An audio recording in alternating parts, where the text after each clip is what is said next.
Yeah, just really proud of the way the team played. After what happened on Friday, giving up 17, and they never quit. But played great yesterday. Played excellent defense again today. Outstanding pitching. I thought, obviously, this was Chris Oliver's best outing since he's been here. He really pitched today. He actually changed speeds on his fastball, used his breaking ball a lot, spotted in some, mixed in a few change-ups, and I thought, did a good job of keeping, excuse me, Alabama off balance, at least the first couple of times through. I think he got a little bit tired there, and, Coach Jordan and I were just trying to figure out if we were going to give him another inning, and we looked at his pitch count in the upper 90s, just figured it was time to go, and Michael Gunn was fresh, got good stuff, been waiting to get the ball all weekend. They hadn't seen him, and boy, he made us look like we made the right move. So just proud of the team, and it's a great series win for our team. Was last week a wake-up call for Chris, maybe? Well, I think, I'd say, yeah. I mean, I think anytime you get pulled out of a game, and you're talking about Chris, right? I think that's what I heard you say. I think anytime you get pulled out of the game and you're up 4-1, a couple guys on, you're kind of like, what? And I think he just realized that his stuff was up. They were hitting it hard.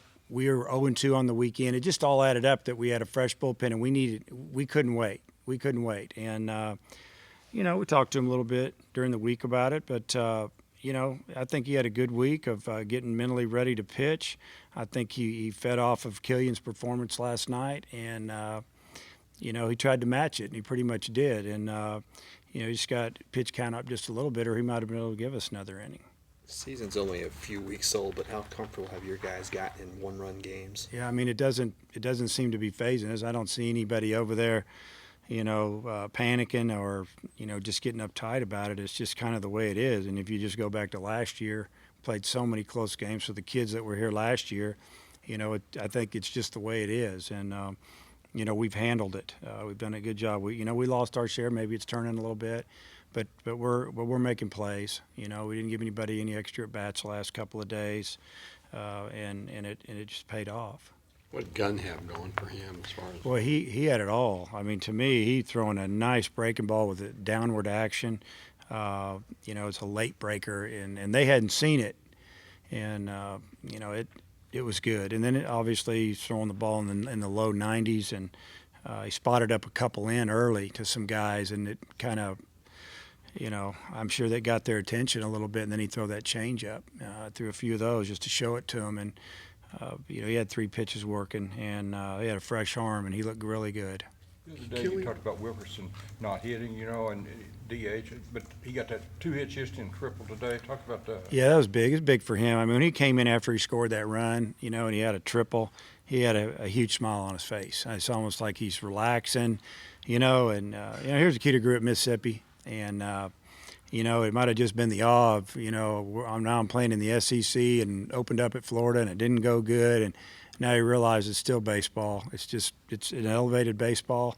But I think he relaxed this weekend, and he really helped us out. You guys got that run, that ground out, that you could make it stand like that with them? You never do as a coach. I mean, it's only, the second inning we scored. And, the second inning. And, just like last week when Florida hits a 2-out solo home run, beats us 1-0. There's no way I'm thinking that that's going to be the ball game, because we left runners at second and third with 1 out in the top of the first. And, you look back later and it bites you. But, I felt like Chris would pitch well today. I was just hoping for 5 innings, maybe 6. And, he gave us 7 strong and just did a tremendous job. It looked like yesterday Killian was emotional, and maybe Chris was too. Yeah, I think sometimes, at this level, you pitch once a week. You don't pitch every 5 days a lot of times, like in pro ball. You can be a little more emotional, and we kind of needed that, after what happened on Friday, because we got thumped pretty good, and there was a lot of chirping going on.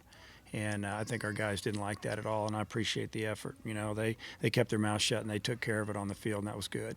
Bernal, after making the error, played pretty good defense. Yeah, he played excellent defense. That play made in the hole in that release. I thought there was no way he's going to get him, and he threw him out, and he just made every play. There's a lot of routine plays today, but you got to make the routine plays. They got 2 or 3 kids that can run in their lineup, and it just seemed like those were the guys that hit it to him, and he had to get rid of those balls and did a nice job.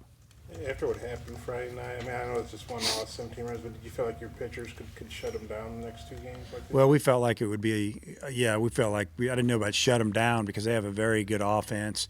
I thought we could slow them down, and we did that. This is a weekend where it could have been real lively. The wind was blowing out, everywhere on Friday hard, and then the last 2 days been blown out to right. And I'm surprised that, between Alabama and Arkansas's teams, we didn't hit some home runs to right field. And I don't think there was a home run hit the last 2 days. So if there was, I can't remember. But it's been a good week for us. I was going to ask you about Mississippi Valley. Okay. You got the doubleheader coming. I think you got 6 games in 6 days. Just how do you feel about that? Well, I'm excited about it because it's spring break, and I don't want these guys just having too much time. They need to be thinking about playing baseball, and they've got tonight and tomorrow to relax and get a little weight workout in or whatever they need to do on their own tomorrow, and then Tuesday, so just let's come to the park and play 2 games. And obviously I use a lot of pitchers, probably play everybody on the team, I hope, and we got to win some games. We got to climb up, that ladder on the W's, and they're a team that we played the last couple of years, and last year we had one game really close with them, Little Rock, and hopefully our guys will come focused, and like I said, take a bus down to Little Rock and play that game, spend the night, and then head over to Starkville for another big series. Got an idea of starters? Do what? Got an idea of who would start? Oh yeah, Poche will definitely start a game, and and then Alex Phillips will start a game, and then the third game, I imagine those 2 guys will go on Tuesday, and then the third game we'll probably throw everybody, just kind of work in the guys that don't get in on Tuesday, and piece it together there in Little Rock. You obviously didn't need to use your bullpen much the last 2 days.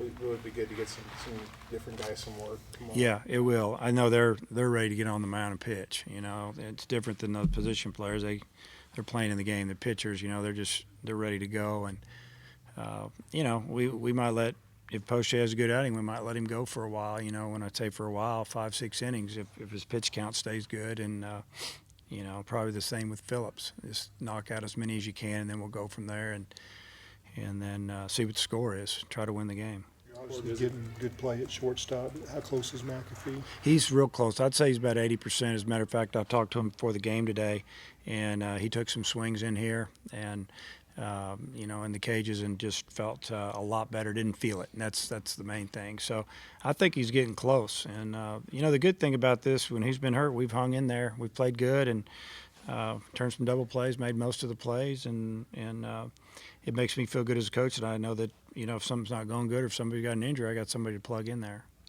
I don't know what they did today, if they were like 1-19. Yeah, so they won their first game yesterday, and they're struggling.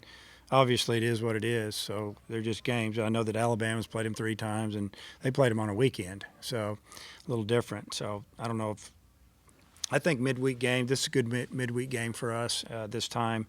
Like I said, where I can play some people, and hopefully we'll play good enough to win. And, when you look at our midweek games, they get pretty tough. So, it might be a chance for some guys to get to play a little more than they might get to the rest of this season. The doubleheaders this year have been kind of tough going back to last year. Mitch said he likes y'all's chances of sweeping these guys. Yeah, well, we need to play good the first game. We'll figure that out. The doubleheaders been kind of rough. Yeah, well, we lost. Who did we lose that? South Alabama. South Alabama, Nebraska. It's horrible. So we're gonna have to turn that around. You're right. So you're saying we're 0 for 6 in our last 3 doubleheaders. Okay, thank you.